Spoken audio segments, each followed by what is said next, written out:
Bizarre is intended for mature, open-minded audiences only. If you are easily offended, we suggest you turn this wacky shit straight off. That eerie, crackling fire means it's Halloween. We're going to be talking about a few spooky things tonight. Ooh, that was a good Betrayal. That was a good one. We need a little Kanye? Nothing's magical. Betrayal. Werewolf never let Kanye down, but Curious George. I still feel like he was upset that Curious George didn't have a tail. That's a big thing in the Mandela effect. Does Curious George have a tail or not? He never had a fucking tail. Berenstain or Berenstein, we don't know. But I've got an interesting tale to tell tonight. It's not a super long, full soup de jour, but we'll get to a couple of creepy stories before that. And I thought that we would share some of the local UFO stories that I reached out not that long ago looking for locals to submit their UFO sightings or experiences for the October I wish you just issue. had a bit more of a pregnant pause after submit. To submit. Look, I was looking for locals to submit. And let me tell you, I got some submissions. And it's funny because immediately I got 3 crazy good detailed UFO stories. And then I got to the end of each one by 3 different people that said, but please don't publish this. Oh, cool. I'm like, what? Nah. The whole Even reason anonymously? you saw, well, I that's what I said. It's like, look, we can do this anonymously. It's like, no, I'm just not comfortable with it. Oh, wow. And I'm like, okay, well, that's fair, but it's not like you just sent me this out of the blue. You are responding to an open call to be printed in the but whatever.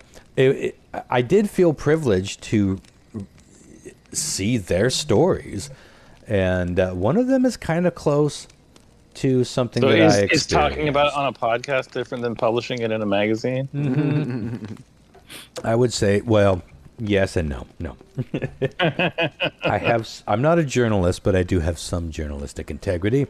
And I'm not a journalist, but I play one on the internet. I do play one. I feel like I play a journalist.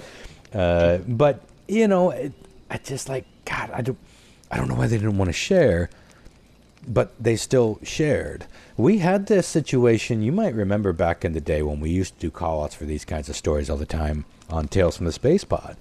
And we would often get people that wanted to share just with us, but don't talk about it on the show.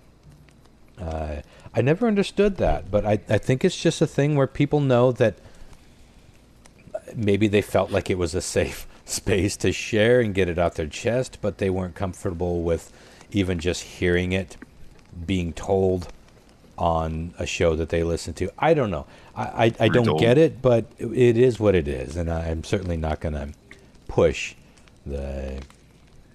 He will not give your listeners betrayal. I will not betray them the way that Curious George or Adolf Hitler let Kanye down. I'm still... Thank God. I'm still really curious about how and when Kanye got to the point where Hitler let him down. If you don't know what we're talking about, you'll have to go back and listen to last week's episode, which was a fun show. But this is the spooky Around the Campfire Halloween story night extravaganza, which we'll see how it goes. Spooky / silly. I'm going to read a couple of these, but before I do, I thought it was time that I, just off the top of my head, share or reshare a couple of my big UFO stories. Now, obviously, I don't think a lot of people think of UFOs or alien-y things around Halloween time, but to me, I haven't had ghost experiences. I've never been chased by a maniac wielding a knife. Knock on Formica. But I have had some pretty spooky